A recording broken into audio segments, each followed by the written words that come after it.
Yeah, good morning, everyone. Welcome to the Oracle CX Infusion program on our conversations around the future of marketing and marketing challenges.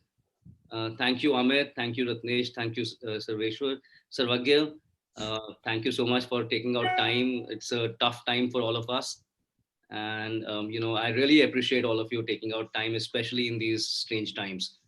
Um, I'm going to start our conversation around the whole topic of the future challenges for marketing and, therefore, what should marketers really do in the future? Having said that, before that, I'd like us to start with a few introductions. So, Amit, I know that you've got a glorious career in marketing, e-commerce, digital marketing, conventional and traditional marketing as well. I know Ratnesh has got a glorious career across many companies, including the tech side and the marketing side. Sarvagya, sorry, I'm calling you Sarveshwar again and again. I had a meeting in the morning. Sarvagya, sorry for that.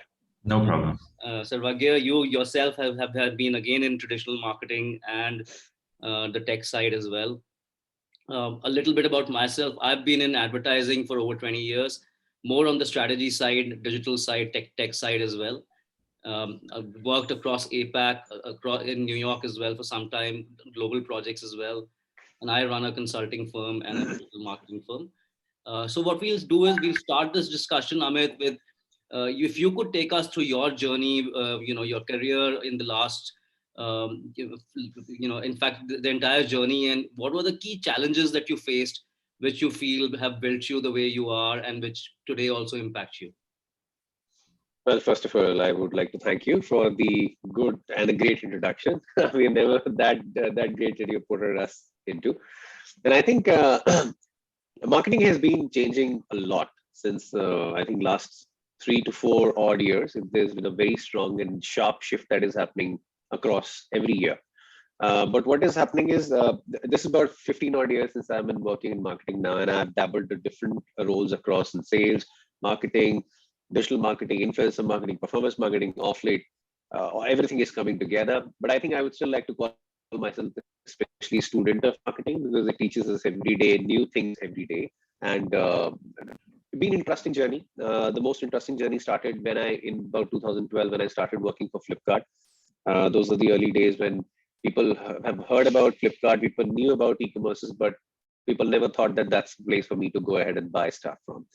So that was a time when I joined Flipkart. Fortunately enough, the whole endeavor worked well. I worked for the brand Flipkart in terms of a brand manager, then launched a slew of categories from different products to sports to fashion to mobile phones, and then uh, kind of struck a sweet spot when I launched 2014 early Motorola phones exclusively in India on Flipkart only. That changed quite a lot. That revolutionized the way e-commerces are being seen in India, and that also changed how all of us are buying mobiles and electronics today from e-commerce players. That said, things have moved on from there, and from marketing perspective, we keep on moving from performance marketing, affiliates, to digital marketing, to content, and I think now amid COVID, a lot of things are getting changed into a digital transformation. So it keeps on moving every day, and I think I happen to be lucky enough to keep moving with the times itself. Great, that sounds interesting. If I remember well, Motorola was probably the first ever case in mobiles and consumer electronics on a direct to consumer basis. They probably launched more models exclusively on Flipkart, which was quite interesting at that time, for those times especially. Oh yeah, yeah, you hit an absolutely wonderful note. It's a wonderful memory in my brain because 6th of February 2014 is when the first Motorola product was launched. This was exclusively launched at Flipkart, and after that, India hadn't seen exclusive launches at any e-commerce site, even on Flipkart. And after that, the chapter changed. The entire behavior of customers, how they purchase, changed itself. Right, great. Uh, Ratnesh, I'd move to you a little bit about yourself, your journey through the entire career, and what are the key milestones and challenges that you remember, and which probably shape you today as well. Yeah, so I've been traditionally more on the customer experience, overall customer experience side of the things. That's broadly my career now, 22 years on that. So it started obviously more on the traditional, what we call now the CRM side of the things. Uh, Marketing, I remember, was more of an afterthought in most of the cases. In India, primarily, and this is I'm talking about, let's say 2005 to 2010 or even 12, before this whole boom started on the e-commerce. Primarily, I think most of the organizations in the country were B2B driven, or partner or a dealer or distribution driven Yeah. general trade. So marketing in most of the organization meant trade marketing. Marketing meant primarily around managing and ensuring that you're putting some messaging and some discounts. I think marketing meant discounts, very honestly. That was a buzzword. It was also because in terms of India was opening up, right? Mostly it was, I would say, a seller market. Yes, there were categories like FMCG, which was very, very competitive, and there the battles of marketing were fought on ad tech side of the things, advertising side of the things, right? Emotional side of the things, and but the mantra was always availability, right? Make it available and it will sell. That used to be the thing. Make a model in a car available and it will sell, because we never had models to choose from, right? But I think things have drastically changed 7-8 years. It is now a consumer market. Consumer behaviors have changed. Spending and the category of spenders have changed as millennials, right? And the way they buy, the way they behave, the way they research has absolutely, I think, put marketing on the forefront of an enterprise, because what has happened now in this whole competitive thing of the ecosystem, where acquisition is becoming so important, and the retention is becoming very important. So while in India has been very seasonally growing well from GDP, which means spending power is increasing, more and more consumers have now the money to spend, which means, but you want to increase your base, you want to increase the number of new customers which are coming in, you don't want to lose that pie out of it. But more importantly also is happening it that you're also losing out the funnel at the bottom, right? Because you're acquiring more customers and then you're losing 40% of the customers. So customer experience is becoming so important. How do you retain these customers? How do you upsell? And then that goes back to the classic marketing, where retaining and upselling to a customer is always easier than acquiring a new customer. So both Absolutely. places, I think it is fundamentally and that's been now my journey over last 5 to 7 years. Customer experience in marketing has absolutely converged with the other sides, which was sales engagement and lifetime engagement of a customer. So now it's, to me, they're not separate, right? To me, when I speak Absolutely. marketing, it's one and It the has same. to be, like, I always tell people that it has to be seen at a more holistic level, because for a consumer, it's not really marketing or sales or CRM. For a consumer, they're interacting with a brand, they're interacting with a company. Yeah. And for them, it's the experience that they have with them. So it's about collective experiences rather than actually trying to, Yeah, yeah, yeah, yeah. demarcate it into. These are I segments that we have created from a pure enterprise perspective, but eventually you're absolutely correct. To retain people, you need to first understand them as humans before you start connecting with them. right. I'm So coming to that's how it is. Yeah, I'm That's how coming to it is. Sarvagya. Sarvagya heads marketing for the CX side for Oracle India. Sarvagya, why don't you take us a bit through your journey in your career, and Sure. what are the challenges, what you feel in marketing you faced which shape you today? Right. So, yeah, I mean, Amit, for your information, of course, for Ratnesh is also. So I'm currently in a B2B role. I'm doing marketing for Oracle CX Business. B2B, as you know, is not that fast moving as compared to B2C. Previously, I have done product marketing roles with Samsung and employees like Huawei. So I've launched all those exclusives with you, all the people, folks back in Flipkart and Amazon. And I know the reason why Motorola went online was because they don't have offline presence at all. And Yeah. a couple of my team members, who I work closely with the offline chain, Prashant Mani, I'm sure if you've heard of him. Not really, or do you have? Okay. So yeah, he moved to Motorola to head the whole business. So, I mean, yes, that was really exciting side of marketing, and I think I still cherish those memories pretty much. Yeah. I think the Chinese brands coming in, and we all had to grow at some point. Had a lot of people move towards Chinese brands, and then coming back to Samsung, and some did not get that so lucky.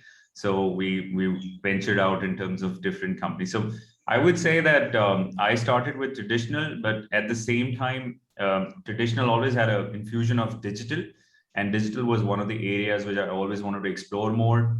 Back in my school days, also I was doing website designing and doing a lot of coding alongside digital campaigns. So just move towards helping organizations do really well with the digital marketing side.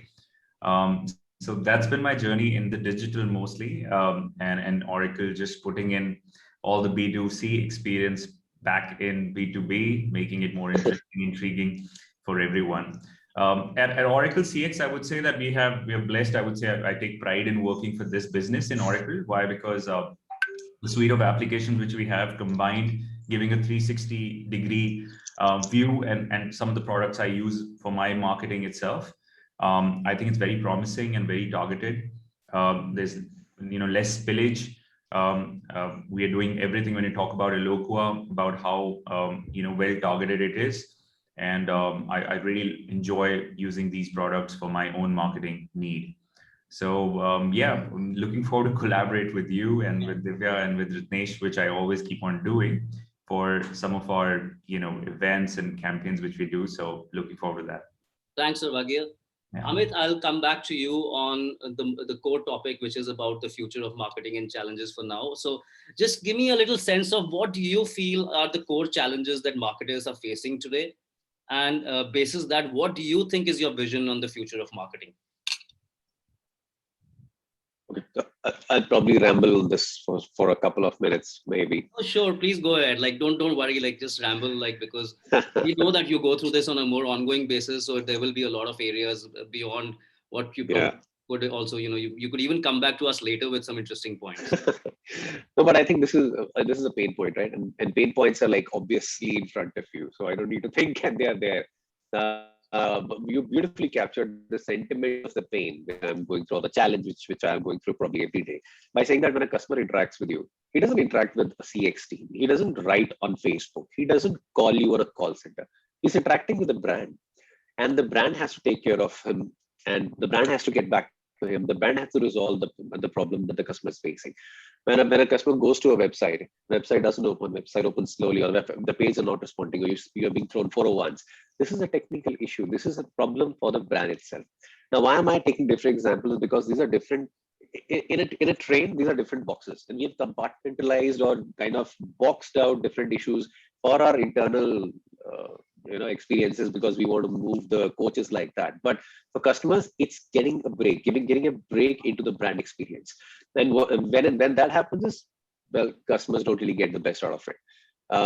Apart from that, the more, when we get more into the channels specific, there are customers today who are spending more and more time on social media. Now, we all know that the social media experience itself is broken. Now we know that the customers are spending more and more time on Instagrams, on Facebooks, on YouTubes, Google searches.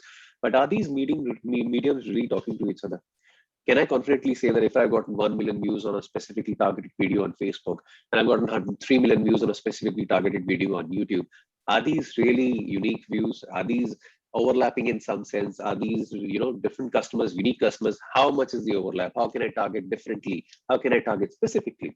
Now, what I'm trying to say is platforms are optimizing or over optimizing within themselves, but they're not optimizing between themselves, and that's probably not even on their radars right now. But that's a pain point for customers, especially if you're looking at a scale marketing effort, or the pure play brand marketing, which was never so important as it is today in COVID scenarios. So I think that's looking at the multinodal behaviors of customers and trying to solve that pinch is a bit of a challenge, and that I don't see a resolution to that challenge happening anytime across. Apart from the usual click frauds, which keep on increasing every day. You look at affiliate partners, there's so much of click frauds happening, right? There's so much of visits leakage that are happening. Customers are clicking something, there is a multiple bounce rate, there's a multiple windows that are coming in between, attributions are all through the roofs. I mean, of course, there are checks and balances in the middle. There are softwares, there are SaaS players who can always come in and solve for that.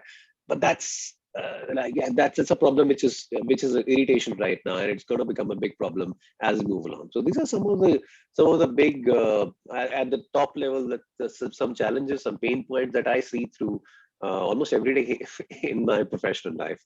Great. Like you've touched upon one of the biggest pain points actually for anybody who's into digital marketing, where, in terms of the platforms, in any case, mostly it's just two companies. It's like, Facebook Yeah, and Google, literally, yeah, who run it. yeah. And, integration of that is a utopian world. I don't know whether we ever get there, but you're absolutely right in terms of even the quality of interactions and impressions is definitely a challenge.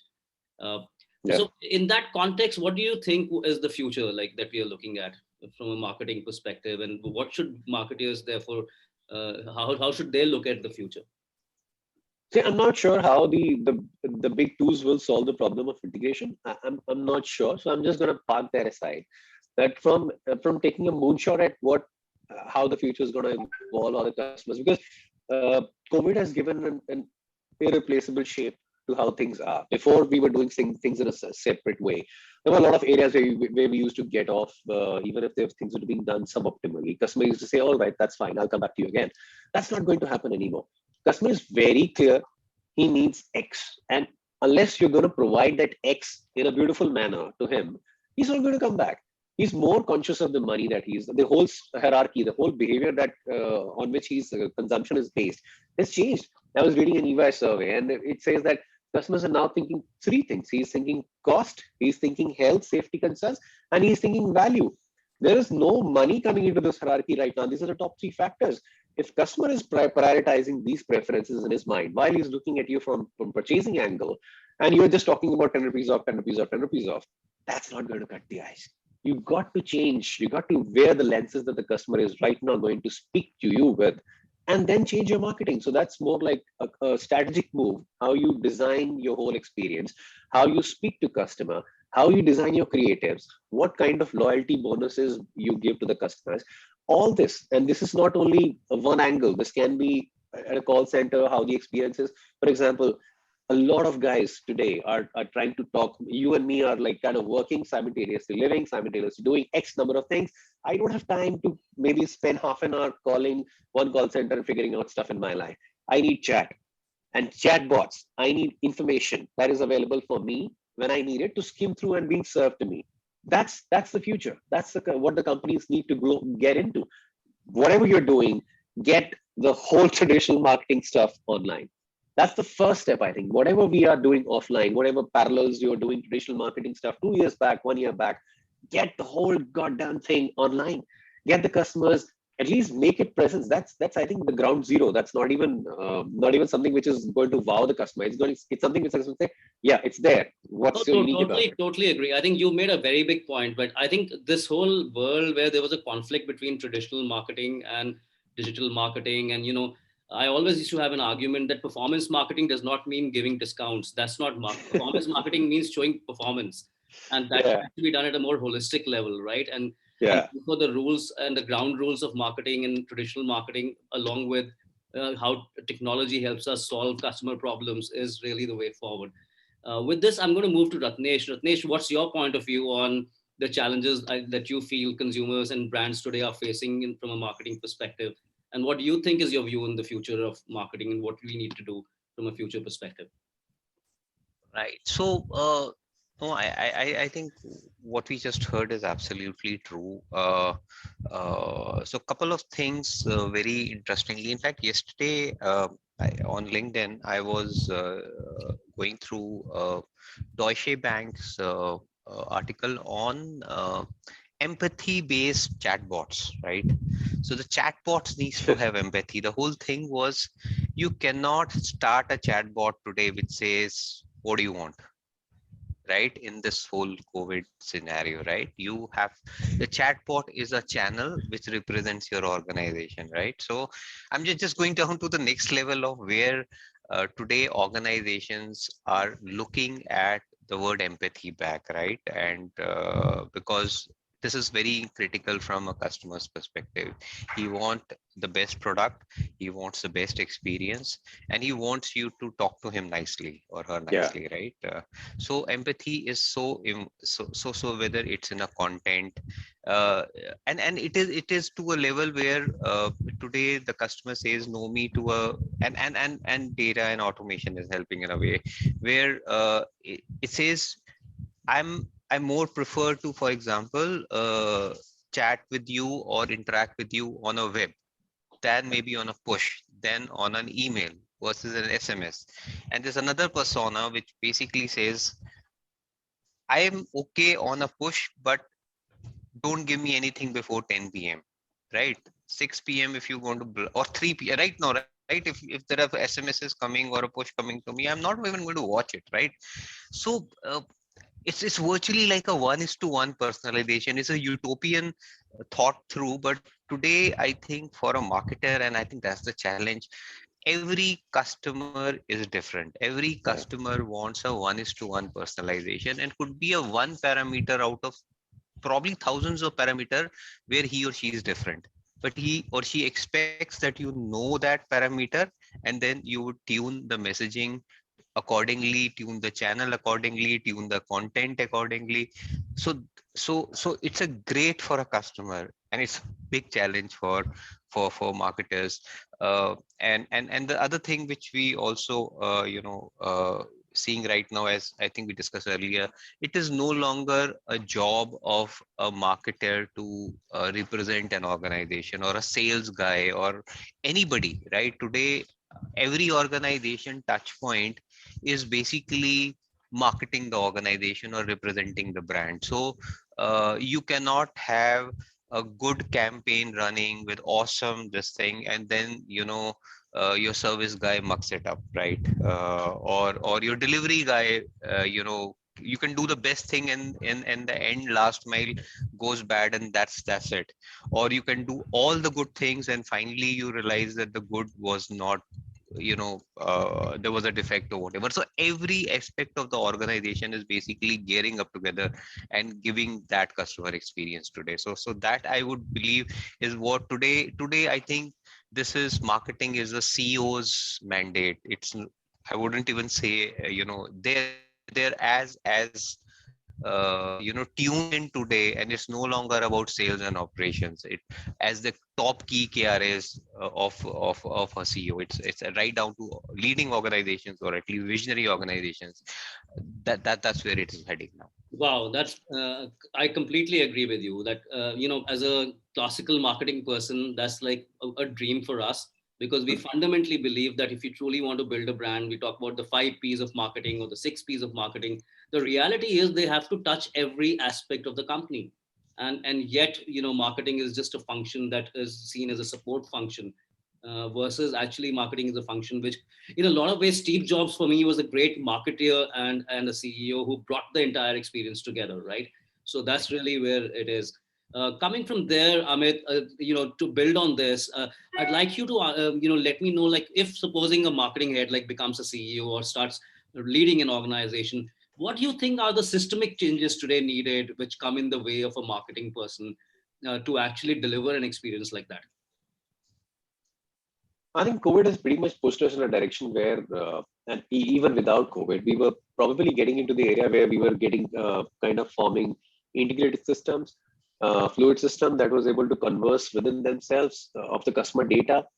Now we've been talking of omnichannel for some time now, but let's be honest. The shift that we are talking about, the whole integrated shift, is much bigger than omnichannel itself. It's much larger in nature. That's right. It's probably what Prathakar always said. It's about thinking of customer at the centerpiece of your whole story, weaving the entire the systems around him. For example, now tech, there are great startups around, but startups have the technology today to integrate the systems with the power of technology, talking to each other, but create that singular data view. I call it STV.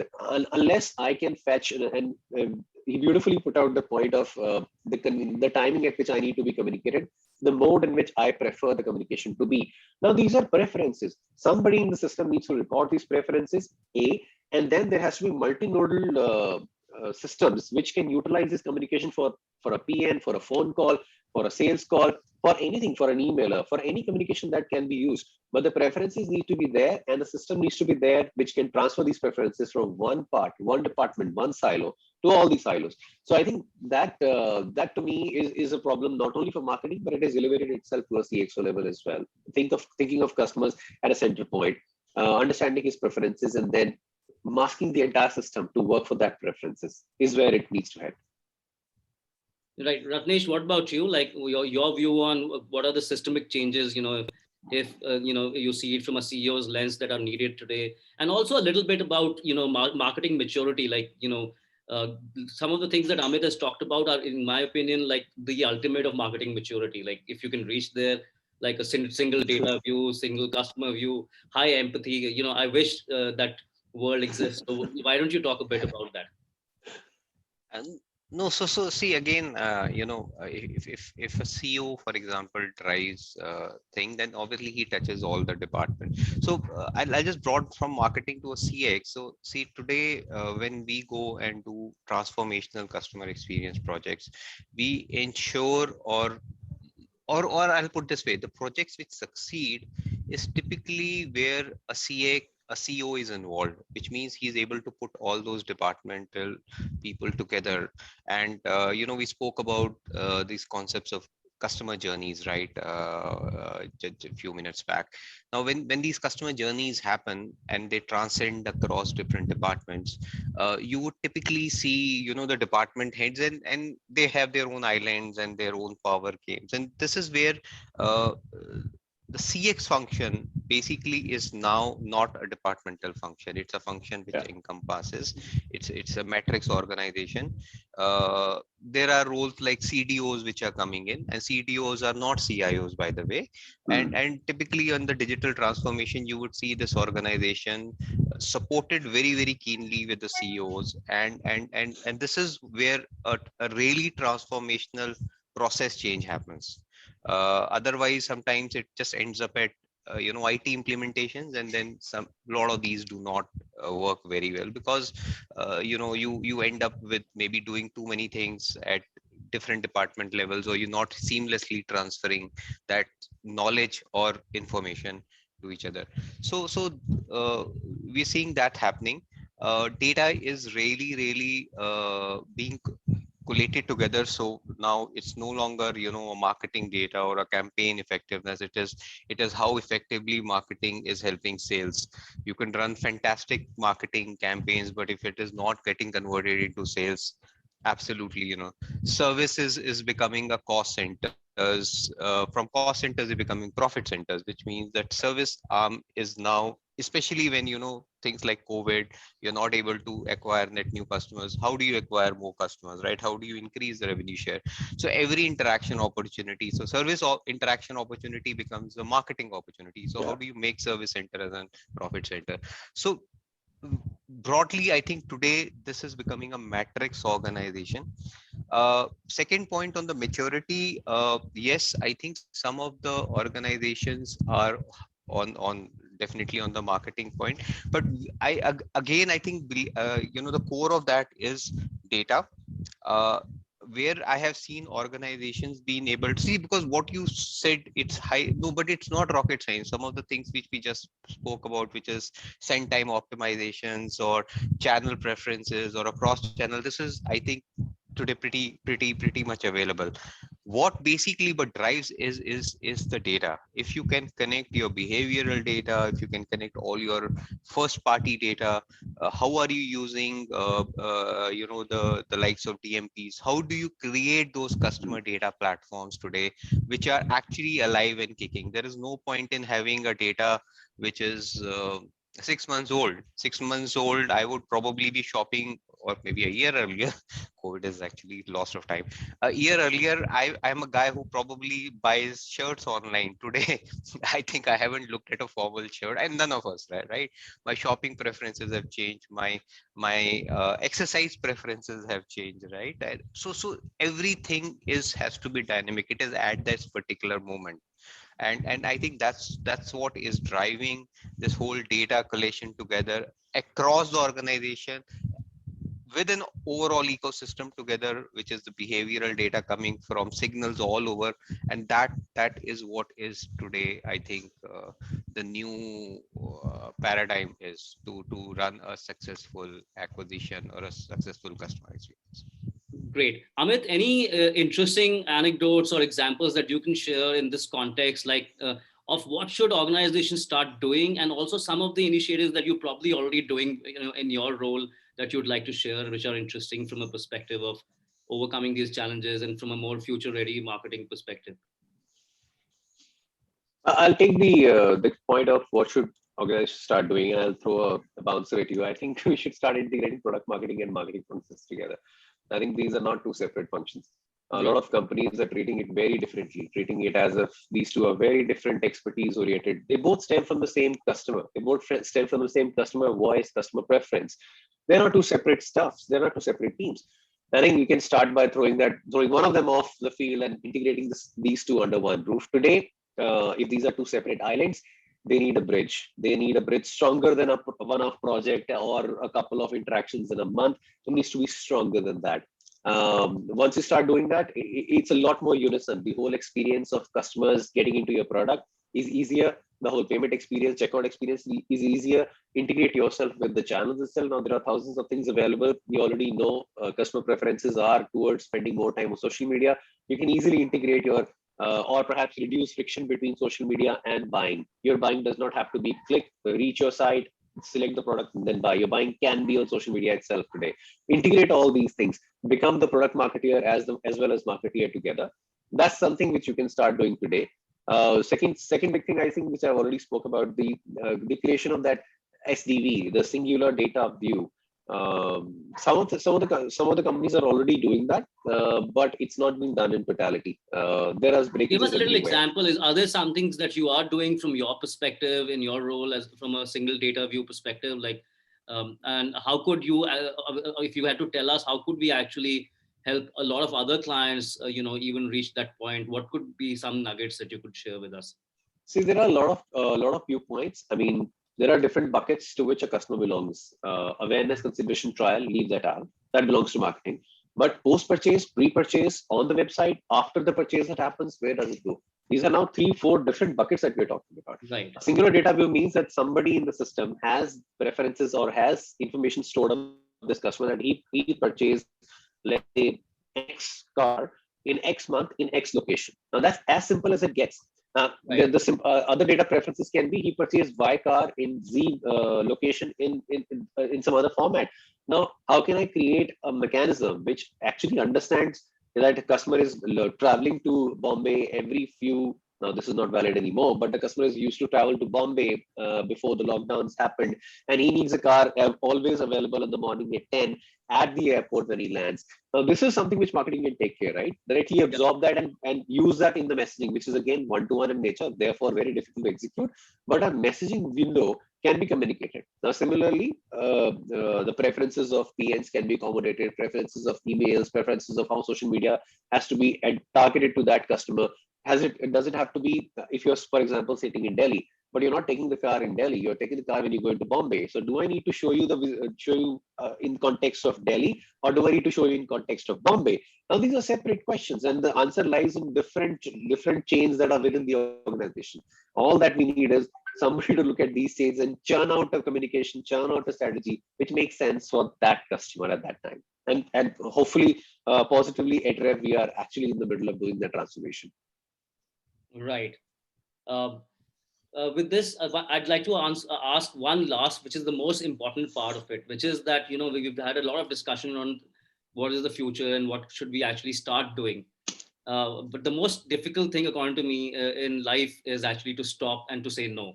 So let me ask you a much tougher question. What are the things that people should stop doing to be future ready and to be actually ready to take on the challenges of the future in marketing? That's still a tough one. I don't know. I think as I said, like saying no and stopping something is the toughest. So why don't you give it a thought? Ratnesh, do you have some thoughts on that? I'll tell you about Oracle itself, and it's a fact. we are a product company, right? We sell products, right?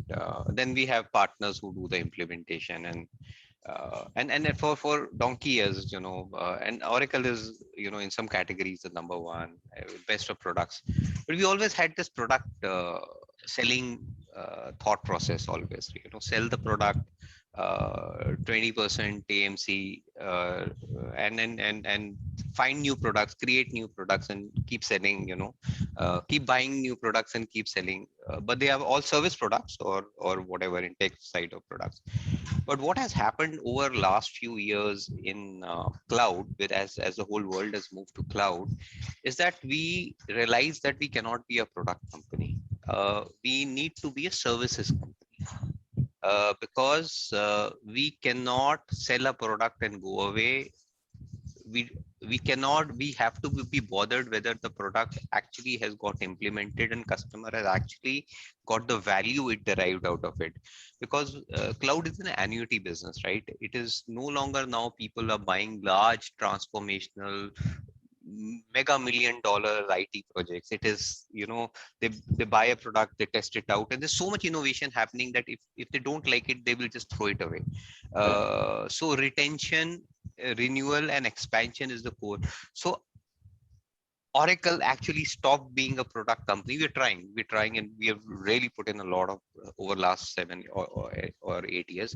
We've stopped being a product company, and we are actually aligning or realigning ourselves as a services company. And believe me, there's so much fundamentally. It's a very good or easy statement to make, but to make that happen at ground level, process level, every department level, in the psychology level, it has taken so much time within an organization who has been the world number one in so many categories, being a product company. But we realize that's the way the world is. World wants us to be a services company, otherwise they don't care about our legacy. So it's you need to and why I'm saying is, I'm seeing so many companies are actually remodeling themselves, subscription, right?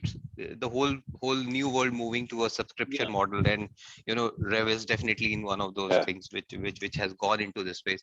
The whole model of not buying a car and subscribing to it means that you cannot sell a product, a car, and then not worried about it, right? You have to now worry about the experience of the customer and his journey with your product. So you have to change into a services mode. You cannot just be giving a product. I had to just build it. on it. I think beyond services, what you're really saying is it needs to be understood that there is a certain relationship you're building, and that relationship orientation is at the heart of it. But whether you treat it through a product or a service or an interaction, but relationship-based marketing and therefore an integrated experience becomes so critical to keep.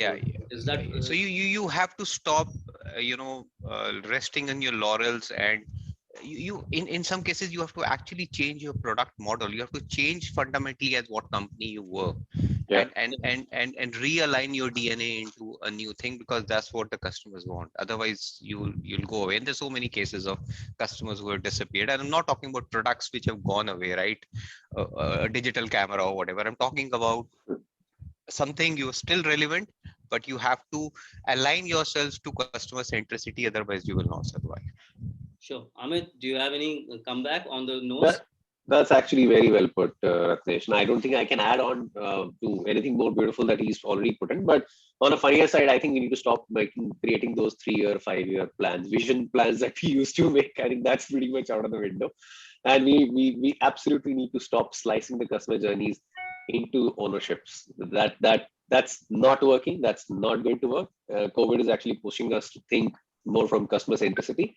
And if we need to really stand up to that, we need a unified view. I don't think there is any denying that. I think also from what I can hear from you, what you're really saying is also like, and which is also something that I also face when we deal with a lot of clients across the board, is that I think there's been too much of focus on ROI and just the performance side of it, but to look at a business and a brand at a more holistic level, where your metrics can't be just about leads and sales and contribution, but they have to be at a more larger level in terms of brand equity and what you're, what is the kind of relationship you're building, what is the kind of customer scores you have, which become equally critical to build a more holistic, strong business. Yes. So And that's I think something that I would also completely support you on that. That's something we need to stop. We need to look at business in a more holistic manner beyond just lead generation, which is a very critical part of the pipeline. But that can't be the yeah, only focus of the organization. yeah, yeah. I absolutely 100% agree with you. But I think there's no escaping the traditional, जैसे हिंदी में कहते हैं, धरोहर matrix of marketing. That's going to be always there. The pressure of leads, the pressure of sales, the e-commerce sales, the customer traffic is always going to be there. ROI is my bread and butter. I'll not ever escape that particular function. But how do I over-index on some of the things that are more important now? How do I look at customer? How do I look at agility of my and as Ratnesh rightly said, how do I look at and say, okay, boss, this is not working. Let's modulate from this to something else which the customers want. Let's modulate from car ownership to subscription. Let's look at something beyond. That shift itself, marketing is stand up. Your brand, how the brand is being spoken about from a customer service point of view, from a CX point of view, from a website point of view, from the external marketing point of view. What channels of external marketing are you using? All that has to be from marketing's lens. And Great. Thank you so much, Amit. Amit, it was lovely chatting with you. Would you want to leave us with some closing thoughts, like 4, 5 thoughts that you, or any of the key closing thoughts that you'd like to leave us with? And what was your view on the chat today? And what is your takeout from that as well? We would really appreciate that. see, this is a wonderful time spent with the wonderful company of Ratnesh and Sarvagya. And I think we already are in the middle of a wonderful revolution. And I think marketing is one of the key beneficiaries, or actually marketing can be one of the key beneficiaries of this whole situation, because marketing is in a beautiful position to take the driving seat. CXOs are going to be worried about their customers. CXOs are going to be worried about somebody who's going to look at the entire chain and give it one unison view for the customers. That somebody can be marketing. I will not jump the gun and say that is definitely marketing, but I think that can be marketing. All these jargons of unified data view, the SDVs, the ROIs, the communication, all these are tacticals at some levels, and that can be solved from either a manual intervention or in most cases the automations of softwares that are already available in the market. But the point is agility. How fast can we move, and how intentfully do we move to take this away? I think that to me is the most critical outcome of the whole discussion that we had. And it's pretty much writing on the wall for all of us. Great. Thank you so much. Ratnesh, what about you? Some closing notes for all of us. Hope you're enjoying your Friday as well. No, absolutely, absolutely. So I have my whole tall coffee glass with me, and looking forward to this weekend now. In fact, these days, this is blur in terms of work starts and where it ends. So, but I think great session. Good to get connected, Amit. I think let's be in touch. I believe, I think marketing and see, as I said, I've been on this journey for almost 22 years. I've seen this transformation happening. I have seen, again, India is a country of contrarians, right? So there is always going to be organizations who understand, and there would be leaders who will take this up, who understand the importance of customer experience. And we have seen they drive value, and it, believe me, it is not a hypothetical customer satisfaction or a CSAT score thing. It is absolutely top line, bottom line impacted topic. It is a topic of survival. Organizations who understand this mantra is going to be the leaders in their categories. Customer experience will be the differentiator. Product will not be the differentiator. So organizations who get this right, I think, will reap the awards. And we're seeing these in various categories across various industries, various sectors. No, not only service sector. We're seeing it across various industries. Some are late to pick it up, but at least, as I said, the leaders and the visionaries are picking it up. And technology adoption or availability is a blur. It is no longer now something which was available, with some Silicon Valley, technology, which is not. It is, we are a hot bed of technology innovations happening in this country, and I believe we can actually make a difference and leapfrog or jump frog our growth if we are getting this right. Believe me, this is, I'm making a nationalistic one, but believe me, I think somewhere we can leapfrog 10-20 years in our growth path if the organizations in this country get this right, and most of them are getting it right. And believe me, Yeah, it's Ratnesh, not for fun that we get a unicorn every 15 days today in this country, right? Ratnesh, you've hit the nail on the head. In fact, most people, when they look at India and the innovations that have happened out of India, they've literally said that India never catches up; it always leapfrogs. So whether it is in a real estate sector, or in malls, the way we build, or technology, unfortunately, then we lag behind, and then we need to leapfrog again. But that's a separate conversation altogether. But that's true that there is an opportunity because when you are starting at a certain level where people have already been there, you have the advantage of actually taking on the future technologies and actually leaping frog, and that's clearly an opportunity in front of all of us. Sarvagya, what about you? Some closing notes, and then I'll just ask Amit a few things, and then we'll close this conversation. Yeah, great conversation between Amit and Ratnesh and you. So look forward being in touch with you, Amit, and maybe we can collaborate for some of the Oracle campaigns. And that's it for me. Yeah, so like I think what he means by Oracle campaigns is that we do have a lot of initiatives where we need thought leaders, and I think Sarvagya might be in touch with you for any other thought leadership initiative at our end as well.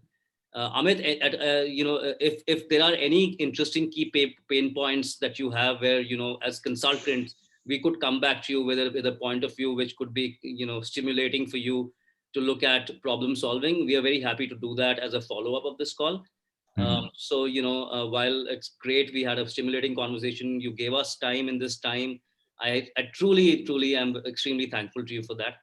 And if you have any pain points at the moment, and you would want a consulting point of view on that, we would be very happy to take it to the next level. Sure. Let me just think about that and get back to you guys. Yeah. Sure. The last thing I want to know was that we're going to anyways edit this video and share it with you.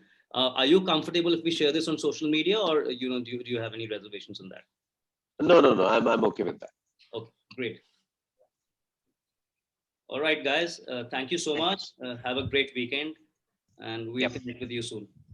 Absolutely. Thanks so much. Thanks, everyone. Ratnesh, Sarvagya, Divya. Thanks, DB. Thanks, Amit. Bye. See you.